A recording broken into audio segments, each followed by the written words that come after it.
రాజకీయం చంద్రబాబు వర్సెస్ జగన్ అన్నట్లుగా సాగటం లేదు. TDP cadre versus Jagan, TDP సానుభూతి పరులు వర్సెస్ జగన్, టీడీపీ అనుకూల మీడియా వర్సెస్ జగన్ అన్నట్లుగా సంగ్రామం కొనసాగుతోంది.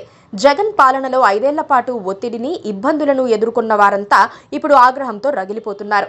చంద్రబాబు నాయుడు ఉదాసీన వైఖరిపై ఆగ్రహం చెందుతూ ఇంకెన్నాళ్ళీ పిరికితనమంటూ ప్రశ్నలు సంధిస్తున్నారు. కొట్టు, గట్టిగా కొట్టు, ఇంకా కొట్టు అని ఆనందోత్సాహాలు జరుపుకోవాల్సిన తరుణంలో మొదటి దెబ్బ కూడా వెయ్యకపోతే ఎలాగని నిలదీస్తున్నారు. చంద్రబాబు ప్రతిదానికి భయపడుతున్నారని టీడీపీ సానుభూతి పరులు తీవ్ర అసహనానికి లోనవుతున్నారు. మీడియా, సోషల్ మీడియా వేదికగా దేశం అధినేతపై దుమ్మెత్తిపోస్తున్నారు.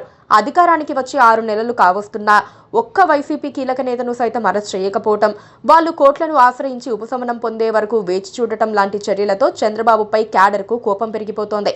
అసలు అధికారానికి వచ్చిన మరుక్షణమే జగన్ రెడ్డిని లోపలెయ్యాలి కదా అని ప్రశ్నించిన సోషల్ మీడియా వారియర్స్ కూడా ఉన్నారు. ఇంకెన్నాళ్ళీ నిరీక్షణ అంటూ వాళ్ళు ఇప్పుడు సోషల్ మీడియాలో పోస్టులు పెడుతున్నారు.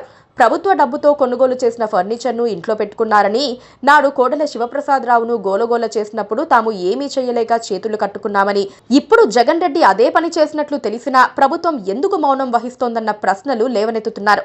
Raghurama Raju custodial torture case, social మీడియాలో అసభ్యకర పోస్టుల కేసు, ఇలా ఏ కేసులోనైనా జగన్ రెడ్డిని బుక్ చేసే అవకాశం ఉన్న చంద్రబాబు మీనమేషాలు లెక్కిస్తున్నారని క్యాడర్ అంటోంది.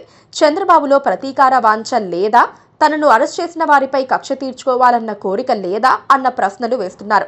తనకు లేకపోయినా టీడీపీ క్యాడర్ను ఇబ్బంది పెట్టినందుకైనా ఒక దెబ్బ కొట్టాలి కదా అంటూ ఆవేదన చెందుతున్నారు. గుట్టుగా ఉన్న పవర్ పర్చేజ్ కుంభకోణం అమెరికా పుణ్యమాని బయటపడినప్పుడు వడివడిగా చర్యలు తీసుకోవాలని కదా టీడీపీ మీడియా చంద్రబాబును నిలదీస్తోంది. నిజానికి రాష్ట్ర ప్రయోజనాలను కాపాడాల్సిన బాధ్యతతో పాటు రాజకీయ ప్రత్యర్థి జగన్ రెడ్డిని రాజకీయంగా దెబ్బతీసే గొప్ప అవకాశం ఈ కేసు వెలుగులోకి రావడంతో చంద్రబాబుకు లభించింది. దానిని ఆయన వాడుకోవడం లేదనేది టీడీపీ క్యాడర్ బాధ అని చెప్పొచ్చు. తప్పు చేసిన జగన్ ఎదురుదాడి చేస్తున్నారని, చంద్రబాబు మాత్రం సన్నాయి నొక్కులు నొక్కుతున్నారని టీడీపీ జనం ఆగ్రహం చెందుతున్నారు. ప్రజలపై 2 లక్షల కోట్ల రూపాయలకు పైగా అదనపు భారం పడే విధంగా కుదిరిన ఒప్పందాన్ని రద్దు చేసుకోకపోతే చంద్రబాబు ప్రభుత్వం కూడా పాపం చేసినట్టే అవుతుందని టీడీపీ నేతలు అంటున్నారు. ఆ పని చేయటంతో పాటు జగన్ పై చర్యలు ఎప్పుడు ప్రారంభమవుతాయని ప్రశ్నిస్తున్నారు. ఆ పని ఎంత ఆలస్యం అయితే జగన్ అంతగా రెచ్చిపోయే ప్రమాదం ఉందని హెచ్చరిస్తున్నారు. Please do subscribe to Please do subscribe to Please do subscribe to Please do subscribe to Please do subscribe to Please do subscribe to KTV Telugu. KTV Telugu. KTV Telugu. KTV Telugu. KTV Telugu. KTV Telugu. Please do subscribe to KTV Telugu.